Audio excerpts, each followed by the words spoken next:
Salut les dinos. Cette semaine, dans le Litéraptor, on va parler d'un manga. Et pas de n'importe quel manga, et pas de n'importe quel mangaka non plus, parce que bien entendu, je vais vous parler de Spirale de Junji Ito.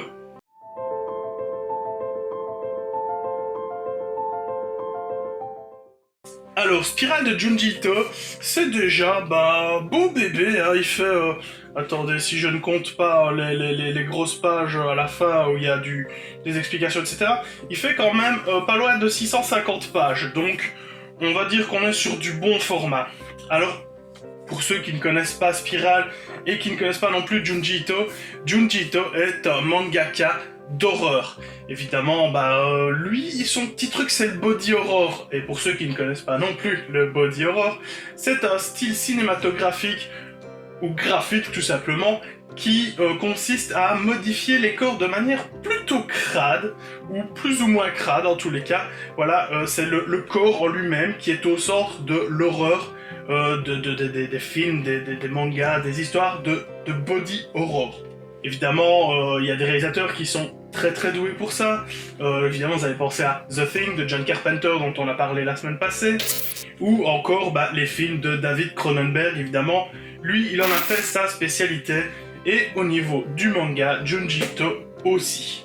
Spirale, ça raconte l'histoire d'une petite ville au Japon, voilà, une petite ville en bord de mer, un petit truc un peu côtier comme ça, qui va voir petit à petit apparaître des spirales, un peu de manière récurrente, un peu partout comme ça.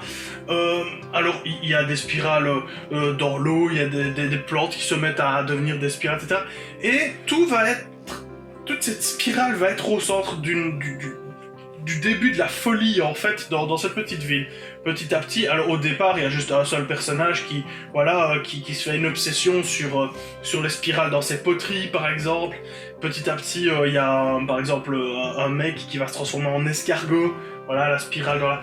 Et au fur et à mesure que le manga évolue, eh bien la spirale va prendre différentes formes, et des fois ça va même jusqu'au bout de l'idée, dans le sens où il va même penser à ce qu'il y a dans l'oreille, qu'il y a une petite spirale dedans, etc. Donc voilà, c'est vraiment quelqu'un, Junji Ito, qui sait mettre en place un scénario et qui va jusqu'au bout de ce qu'il veut raconter.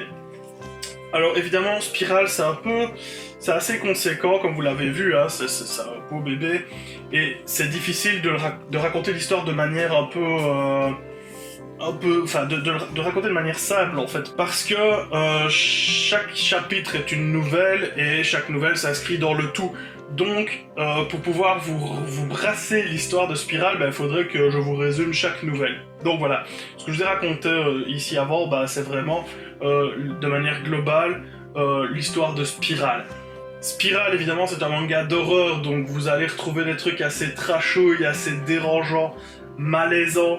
Un mec en spirale à l'intérieur d'un bac comme ça en bois, des trucs. Franchement, Junji Ito, je crois que c'est le mec qui a pris tous les pires cauchemars des gens dans le monde. Il les a dessinés en se disant tiens ça va me servir un jour, et puis il en fait des bouquins. Voilà, ce mec est complètement dingue.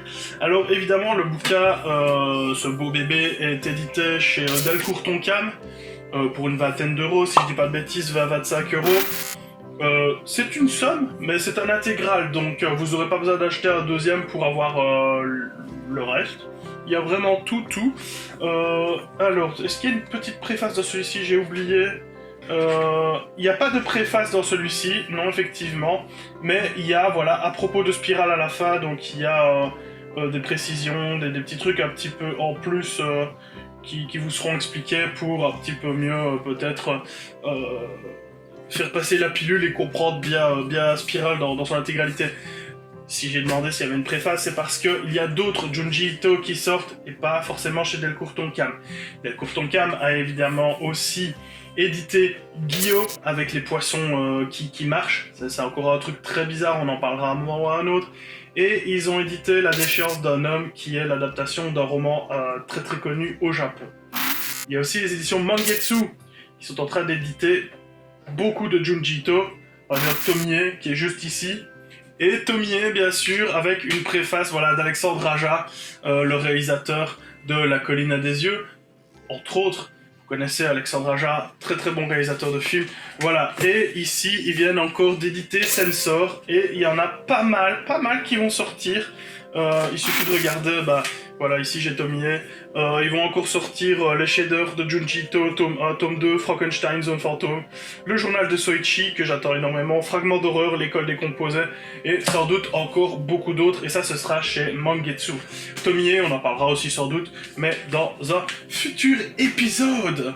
Donc voilà, ici c'est Spiral, donc si vous aimez les histoires d'horreur, les histoires de body horror, les trucs un peu bizarres, glauques, et parfois un petit peu gore quand même, bah je pense que ce Spiral saura vraiment vous ravir. Vous en avez quand même pour plusieurs heures de programme, de lecture. Donc voilà, jetez-vous dessus, c'est 25 €, certes c'est une somme, mais vous ne le regretterez pas si vous aimez ce genre d'horreur, si vous aimez les mangas glauques et flippants. Voilà, c'est encore une fois un beau bébé. Donc voilà, Spiral de chez Delcourt Tonkam, de Junji Ito bien entendu. Voilà les dinos, on s'arrête ici pour cette semaine. La semaine prochaine, on va très certainement parler d'un roman, et que dis-je, d'un très bon roman. Comme d'habitude, eh bien, likez, commentez, le partage, bien entendu, abonnez-vous si ce n'est pas déjà fait et que vous avez apprécié la vidéo. Parlez-moi de votre Junji Ito préféré, si vous connaissiez déjà Spiral d'avant, parce qu'il avait déjà été édité auparavant, mais dans des petits volumes, ou si vous, voilà, s'il y a un autre Junji Ito que vous préférez par rapport à Spiral, etc. Et voilà, c'est terminé, on se retrouve la semaine prochaine, et jusque-là, bah, je vous dis, ciao!